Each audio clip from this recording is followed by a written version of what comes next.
عزمي بشارة من عضو بالكنيست الإسرائيلي إلى مستشار لأمير قطر وراسم لسياساته ثم الحاكم الفعلي للدوحة. وزارة الدفاع القطرية نشرت على حسابها الرسمي صورا لعزمي بشارة وهو داخل أكبر مؤسسة سيادية.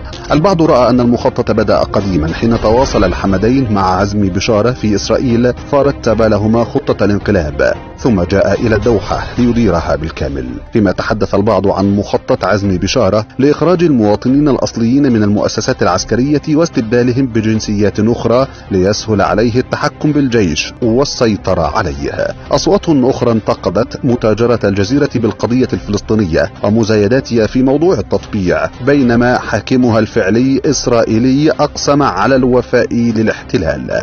אני מתחייב לשמור אמונים למדינת ישראל ולמלא באמונה את שליחותי בכנסת. מזכיר הכנסת. עזמי בשארה